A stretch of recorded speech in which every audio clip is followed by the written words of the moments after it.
think my experience of Caux has been um, has allowed me to get an insight into myself and to also understand different people. For the fact that we were able as young people to be given the opportunity to be gathered in this place and be able to discuss about issues um, that we care about, I think is a tremendous opportunity because as young people, it's important that we take part in the we take part in shaping the future. So for me, I have learned a lot, and my experience in Caux, learning even little things like meditation every day, have really enabled me to um, really get into myself and understand the struggle and the challenges that I personally first face in order to also understand other people from different cultures and communities. So for me, that's something that I'm gonna take with me home, understanding that we're all different, but that there is an opportunity for all of us to make peace and build a sustainable Europe for the future. Thank you. Relating my experience in Koa to the future of Europe, I would probably focus on my native country, on Belarus.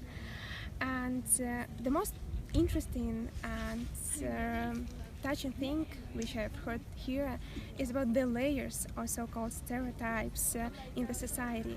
And I was particularly raised in the family who had some strict traditional rules, and especially when you're a child, you don't understand the background of these rules, meaning that you wanted to ask why, but you don't know the answers to this. For example, why I need to get married at 25? Why I need to get first like higher education? Probably I wanted to travel. So you don't have a lot of freedom. And I was once made the decision to quit my studies in Belarus, and later on I faced and get acquainted with a lot of people who felt the same as me, and probably understanding that the social barriers and this social pressure and the layers you have in society are really can be ruined, they can be break down. Probably this can help me on my personal level, or my personal case can help other people in my country to feel the same.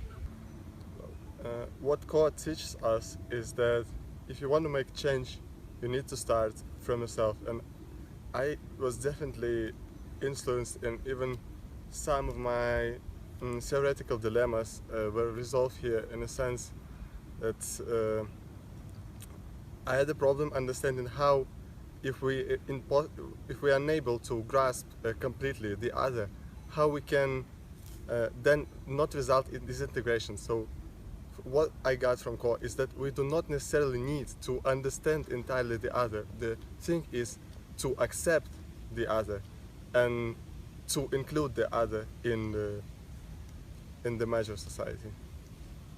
When I think about my experience at CO, one of the greatest lessons I've learned is the importance of communication, and the communication comes in different ways and forms. One very practical tool that we learned actually is to practice the non-violent communication and non-violent dialogue methods. The main lesson of this is to focus on the feelings and the objectives of the other person, as well as the message that they are saying. Understanding their fears, understanding their problems. That is really something that struck me, because so frequently in my everyday life I do only hear the message, but sometimes there's much more beyond.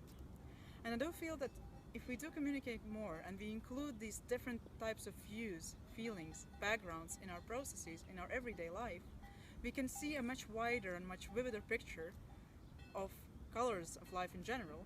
And that's something I would like to take back to my community, back in the Baltics, and help to solve conflicts and problems in this non-violent and productive way, so that you hear the context of the problem as much as you hear the words the person is saying.